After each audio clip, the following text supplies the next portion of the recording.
온라인으로 예배드리는 성도님과 가정 가운데 하나님의 은혜와 평안이 함께 하시기를 간절히 축원합니다. 지난주 감옥에서조차 형통했던 요셉에 대한 이야기를 나눴습니다. 보디발 아내에 계속된 추파에도 요셉은 신일을 지켰지만 오히려 감옥에 갇히는 신세가 되었습니다. 이 정도면 정말 억울할 텐데도 요셉은 간수장에게 인정받을 만큼 감옥 안에서조차 성실하고 신실하게 살았습니다. 그랬기에 성경은 요셉이 감옥 안에서조차 형통했다라고 말했습니다. 그런데 감옥에 갇힌 요셉이 왕의 신하 2명을 만나게 되는 사건이 벌어지게 됩니다. 먼저 40장 1절 말씀 함께 읽겠습니다. 그 후에 애굽왕의 술 맡은 자와 떡 굽는 자가 그들의 주인 애굽왕에게 범죄한지라. 여기 보면 애굽왕 곧 바로의 두 신하가 등장합니다. 술 맡은 자와 떡 굽는 자가 그들이었습니다. 술 맡은 자란 어떤 일을 하는 사람이었을까요? 술 맡은 자라고 하는 문장에 원어의 뜻을 살려서 번역을 한다면 다른 사람에게 술을 마시게 하는 사람, 이렇게 표현할 수 있습니다. 쉽게 이야기하면 술상무 같은 역할인 겁니다. 술상무가 뭡니까? 술자리를 책임지고 분위기를 맞추는 사람을 흔히 술상무라고 하지 않습니까? 하지만 본문 속에서 술 맡은 자는 단순히 술을 따라주며 시둥드는 사람 정도가 아니라 사실은 왕의 자문과 국정을 함께 논의하는 직책이라 할 수 있습니다. 따라서 오늘날로 따지면 비서실장 정도에 해당되는 상당한 고위직이라 할 수 있습니다. 또 한 사람은 떡 굽는 자라고 했습니다. 여기서 떡을 굽는다는 것은 단순히 음식을 마련하는 것이 아니라 신정국가에서 신하게 바칠 제사 음식을 담당하는 것을 뜻합니다. 따라서 떡 굽는 자란 애굽왕의 제사를 준비하는 담당자라고 봐야 할 것이며, 그러기에 이 사람 역시 상당한 고위직이었던 겁니다. 이런 고위직 2명이 모두 왕에게 밉보여서 감옥에 갇히게 됩니다. 3절 읽겠습니다. 그들을 친위 대장의 집 안에 있는 옥에 가두니 곧 요셉이 갇힌 곳이라. 그런데 그들이 갇힌 감옥이 하필 누가 갇혀 있던 감옥이었습니까? 요셉이 갇힌 곳이었습니다. 왜냐? 요셉은 원래 바로의 친위 대장 보디발의 노예였지 않습니까? 그러니 당연히 다른 곳이 아니라 친위 대장 집에 있는 감옥에 갇힐 수밖에 없었습니다. 그럼 왜 바로에게 잘못된 술 맡은 관원장, 떡 굽는 관원장이 이곳 보디발의 감옥에 갇히게 된 것이냐? 창세기 39장 20절에 그 힌트가 나옵니다. 이에 요셉의 주인이 그를 잡아 옥에 가두니 그 옥은 왕의 제수를 가두는 곳이었더라. 요셉이 옥에 갇혔으나, 여기 보면 요셉이 갇혔던 그 옥은 사실은 누구를 가두는 곳이라고 했습니까? 왕의 죄수라고 했습니다. 왕에게 잘못하여 그런 사람들만 특별히 갇히는 감옥이 바로 원래 이 보디발의 감옥이었던 것입니다. 그러니 이제 두 사람과 누가 만나게 되겠습니까? 요셉이 만나게 되는 겁니다. 그래서 40장 4절에서 말합니다.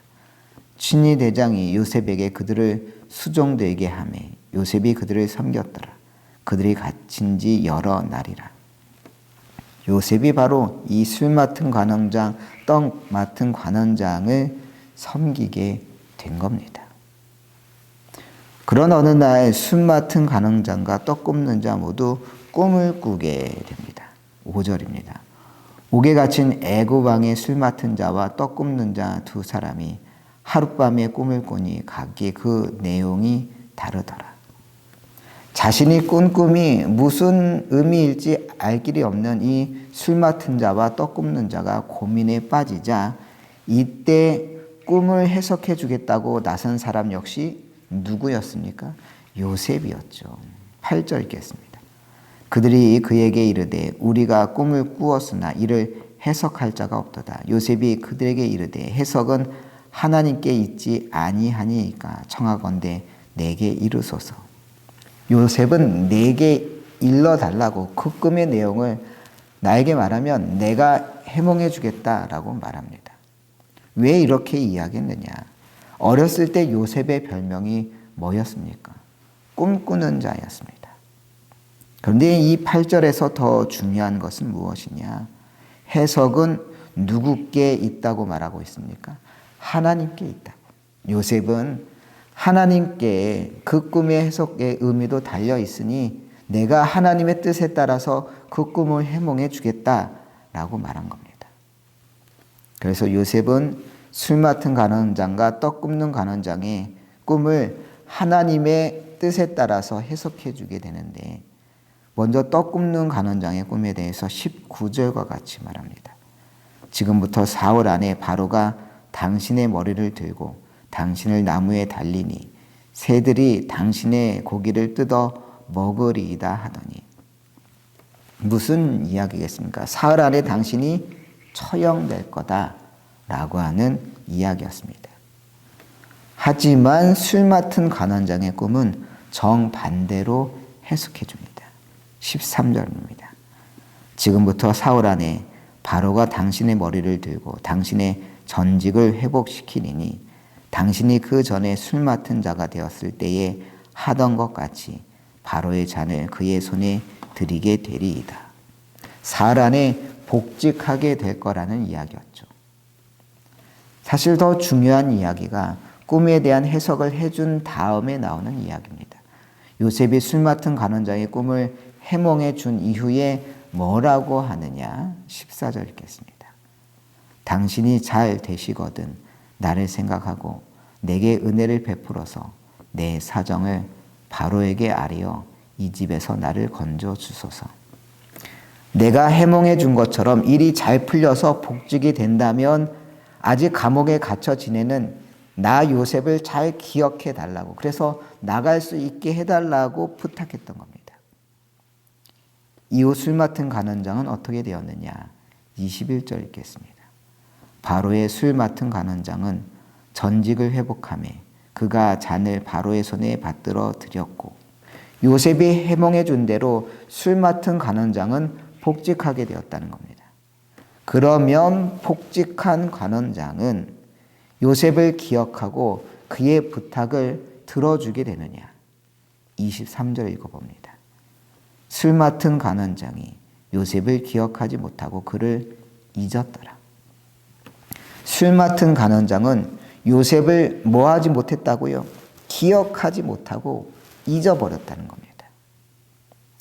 왜 요셉을 기억하지 못하고 잊었던 것일까요? 그 이유를 설명하는 것이 오늘 핵심일 텐데 술 맡은 간원장이 잊어버렸던 이유는 크게 두 가지라 할 수 있습니다. 먼저 그 이유는 술 맡은 간원장이 이 요셉의 부탁을 중요하게 여기지 않았기 때문인 겁니다. 왜 중요하게 여기지 않았을까요? 하찮은 사람의 부탁이라 여겼기 때문인 겁니다. 만약 이런 부탁을 친위대장 보디발이 했다고 해봅시다. 잊을 리가 있겠습니까? 그랬다간 자신에게 막심한 손해가 될 수도 있을 텐데. 하지만 요셉은 그저 노예 출신에, 그것도 지금은 감옥 안에 갇힌 죄수일 뿐입니다. 자신을 기억해달라는 부탁쯤은 신경 쓰지 않아도 전혀 상관이 없는 그런 하찮은 부류라고 생각했기 때문에 잊어버렸던 것이죠. 얼마 전 한 주민센터로 항의 전화가 들어왔다고 합니다. 전화를 건 사람은 다음과 같은 이야기를 했습니다. 자기 동네에 있는 아이가 기초생활수급자인데 이 아이가 아마도 10건이나 아니건 얼마간의 현금을 지원받으며 살아가는 것 같다고. 그런데 그 기초생활수급 받는 아이가 주변 식당에서 밥을 먹는 모습을 보게 되었다는 겁니다.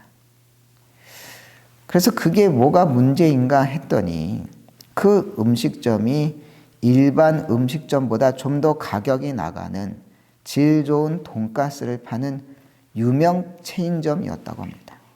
그런데 그런 데서 그 아이가 밥을 먹는 게 불쾌하다며 전화를 했다는 겁니다. 그러면서 이렇게 말하더랍니다. 아이들이 기초수급을 받는 것은 좋다. 그런데 굳이 그렇게 좋은 음식점에서 먹어야 할 일이냐. 가족들과 기분 좋게 점심 먹으러 갔다가 기분을 잡쳤다. 제 누나와 둘이 와서 하나를 나눠 먹는 것도 아니고 온전히 한 메뉴씩 시켜서 먹고 있더라. 식권이 얼마씩 나가기에 내 세금으로 낸 돈이 그냥 분식집에서 먹어도 똑같이 배부를 일을 굳이 좋은 곳에서 기분 내며 먹는 행위에 들어가야 하느냐. 그렇게 말했다는 겁니다. 제가 이 글을 읽고서 한동안 정신을 차릴 수가 없었습니다. 도대체 뭘 어떻게 생각해서 저런 말이 나올 수 있을까 싶었습니다. 주민센터로 항의 전화한 사람이 요지는 뭡니까? 기초수급을 받는 아이라면 당연히 분식집 같은 데 가야지. 어떻게 우리 식구들이 가서 먹는 일식 돈가스 집에 갈 수 있느냐? 그런 이야기 아닙니까? 자신이 낸 세금이 기초수급자 아이가 일식 돈가스집 가는 데 쓰이는 게 말이 되느냐? 이런 항변 아닙니까? 근래 들었던 천박한 이야기 중에 가장 천박한 이야기라 생각 들었습니다. 아니, 기초수급자가 먹을 음식이 따로 있는 겁니까? 지원금으로 분식집을 가든 돈가스 집을 가든 오미카세를 가든 그게 도대체 무슨 상관입니까? 지금이 무슨 신분제 사회입니까? 귀족이 먹는 음식이 따로 있고 천민이 먹는 음식이 따로 있습니까? 자기 식구들이 먹을 음식을 기초수급자 아이가 먹는다면 기분이 진짜 잡친 것입니까? 기초수급 대상자면 음식도 아무거나 먹으면 안 되고 마음대로 식당에 가도 안 되는 겁니까? 어려워도 누나와 함께 맛있는 식사하는 아이들 밥값을 대신 내줘도 모자를 파네. 사람은 이렇게 함부로 차별하고 무시해서는 안 되는 겁니다. 지난주 민생지원금 2차 신청이 진행되었습니다. 다들 신청하셨습니까? 그런데 이번 2차 지원 때는 1차와는 다르게 전국민 90%에게만 1인당 10만 원씩 지급이 되었습니다. 그러니까 소득 상위 10%에는 지급이 되지 않는 겁니다. 그럼 어떤 기준으로 상위 10%가 선정이 되느냐?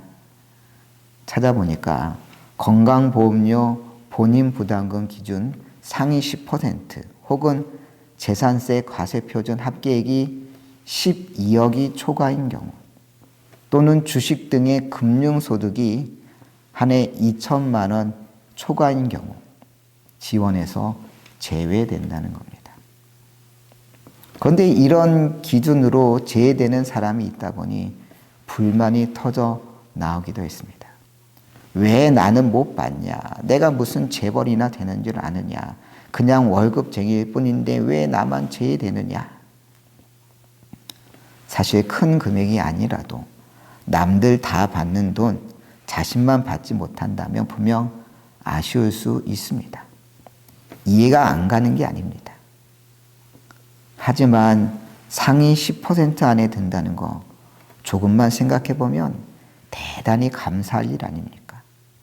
하위 10%가 아니고 상위 10%에 든다니 적어도 재정적인 상황이 남들보다 훨씬 좋다고 심지어 국가에서 보증해 준 것 아닙니까? 실제로 한 커뮤니티에 재난지원금 2차 못 받고 기분 좋은 분 계신가요? 라고 하는 글이 올라왔습니다.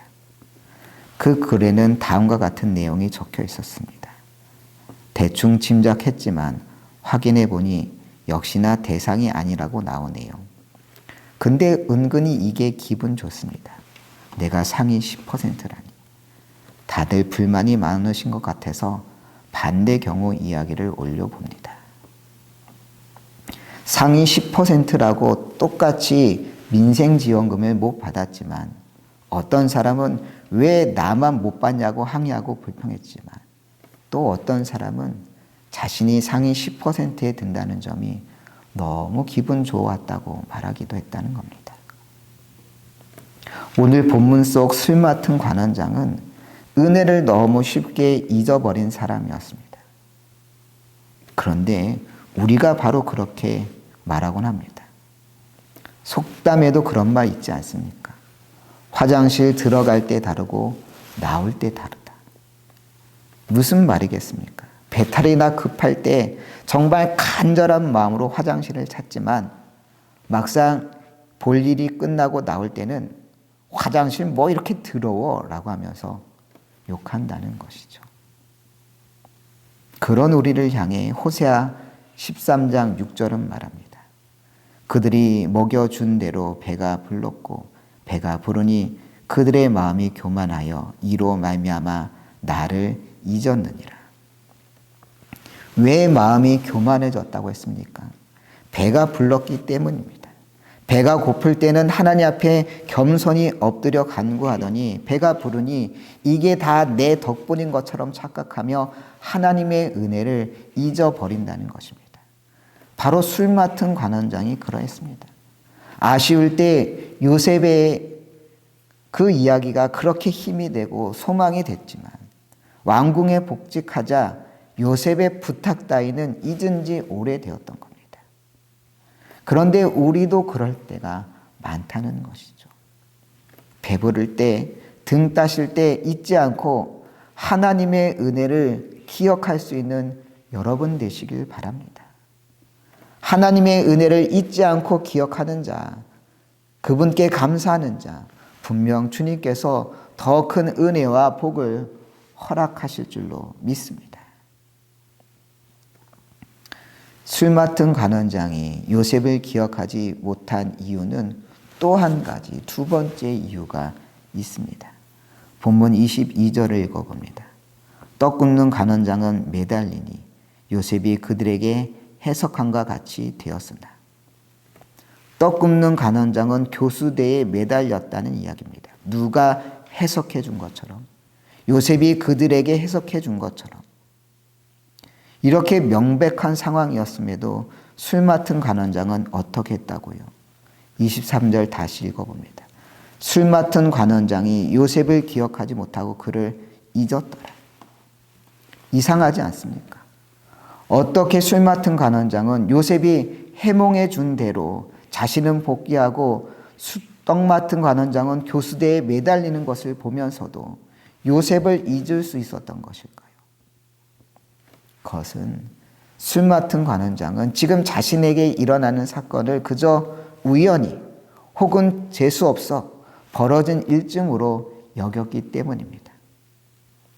그에게는 이 사건을 하나님의 섭리로 바라볼 영적인 식견이 없었던 겁니다.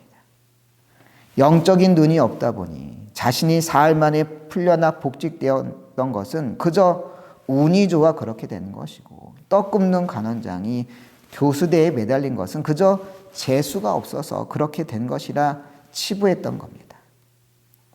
만약 술 맡은 관원장에게 영적인 식견이 조금이라도 있었다면 이렇게 반응할 수가 없는 것이죠. 왜냐하면 이 사건은 그저 우연히 벌어진 일이라 여길 수 없는 수많은 요소들이 있었기 때문입니다.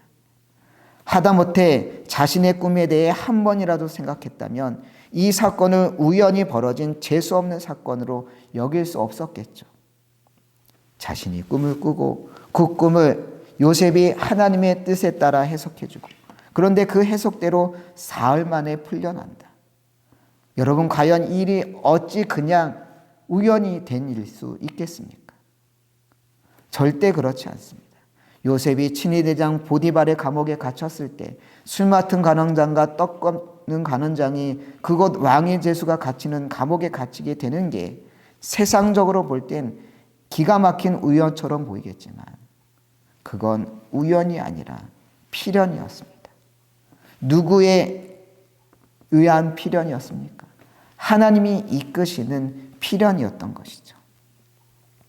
이 일은 하나님이 이들을 서로 만나게 하신 섭리가 있었기 때문에 가능한 필연적인 만남이었던 겁니다.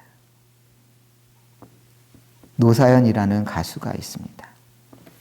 노사연에게 여러 히트곡이 있지만 노사연 하면 떠오르는 곡은 뭐니 해도 만남이라고 하는 곡일 겁니다. 가사를 잠시 읽어드리면 우리의 만남은 우연이 아니야.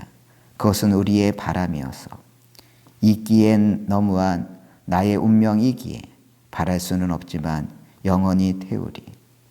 돌아보지 마라. 후회하지 마라. 아, 바보 같은 눈물 보이지 마라.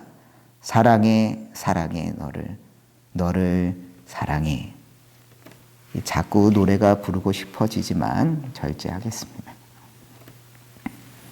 그런데 노사연이 이 만남이라는 노래를 부를 때만 해도 이유 없이 그저 세상을 향해 만남을 불렀다고 합니다.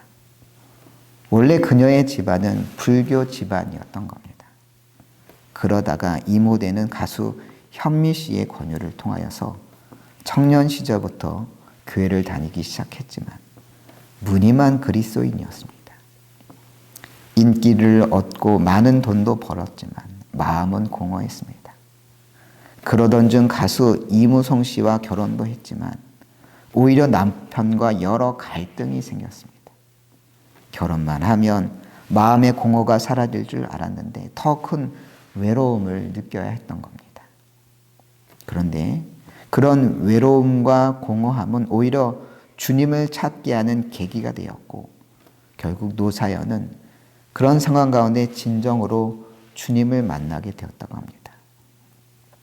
예수님의 십자가 죽으심이 자신을 위한 것임을 깨닫게 되면서 예수님이 나의 공허함의 이 마음을 진정으로 채워줄 유일한 분이라고 고백하게 된 겁니다. 그렇게 주님을 만나게 되면서 노사연은 자신이 왜 그토록 만남이라고 하는 노래를 불렀는지 알게 되었다고 고백했습니다. 거기에는 노사연을 향한 하나님의 섭리가 있었습니다. 기도하면서 노사연은 자신의 사명을 깨닫게 됩니다. 가장 중요한 만남을 가져라. 나를 인격적으로 만나라. 그리고 그 만남을, 기쁨을 이웃에게 전하라. 아, 이 깨달음을 위하여 하나님께서 자신에게 만남이라고 하는 노래를 부르게 하셨구나. 그러면서 자신의 사명을 깨닫게 된 겁니다. 그런데 그런 과정 가운데 무리한 스케줄과 피로 누적으로 노사연 씨에게 갑작스런 난청이 찾아왔다고 합니다. 이 난청으로 인하여 가수로서의 생명이 끝날 수도 있다는 깊은 불안감이 찾아왔습니다. 하지만 그런 상황 가운데 절망하지 않고 오히려 하나님께 더욱더 매달렸습니다. 돌발성 난청 진단을 받고 스테로이드 치료를 받는 과정에서 간절히 기도하며 하나님의 도우심을 구했습니다. 그 결과 기적적으로 청력을 되찾을 수 있었고 다시 노래할 수 있게 되었습니다. 물론 청력이 완전히 회복되지는 못해서 보청기를 착용해야 했지만 노사연 씨는 말하기를 난청이라는 장애를 통하여 더 깊은 찬양을 드릴 수 있게 되었다고 고백했습니다. 들리지 않는 귀를 통하여 하나님께 더욱 의지하고 영혼을 울리는 진정한 찬양을 부를 수 있게 되었다라고 고백했습니다. 그러면서 노사연 씨는 자신의 인생을 돌아보며 감사하지 않은 것이 하나도 없다고 말합니다. 자신의 인생에도 수많은 슬픔과 고통이 있었지만 그 모든 과정을 통하여 하나님의 은혜를 경험하고 성장했다고 노사연 씨는 간증했습니다. 어찌 노사연만 그러하겠습니까? 우리 모두 돌아보면 다 주님의 섭리와 인도하심 덕분에 여기 이 자리까지 온 것 아닙니까? 하지만 너무나 많은 세상 사람들이 하나님의 섭리를 깨닫지 못하고 살아가고 있습니다. 하나님의 섭리를 깨닫지 못하다 보니 은혜가 있어도 은혜인 줄 모르고 감사할 일이 있어도 감사하지 못합니다. 바로 술 맡은 관원장이 그러했던 겁니다. 분명 하나님의 섭리 가운데 모든 일들이 벌어졌음에도 불구하고 그것을 깨닫는 영적인 식견이 있지 아니함으로 말미암아 자신에게 벌어진 사건이 그저 운 때문에 우연히 벌어진 것이라 생각하며 요셉의 일을 잊어버리며 살았던 것입니다. 우리는 하나님의 은혜를 깨닫고 주님이 나의 삶을 인도하고 계심을 믿으며 그 은혜 가운데 살아가야 할 줄로 믿습니다. 내 삶을 인도하시는 하나님, 나의 인생을 붙드시고 주관하신 하나님의 그 은혜를 깨달으며 늘 감사와 기쁨 가운데 살아가는 여러분들 되시길 간절히 축원합니다.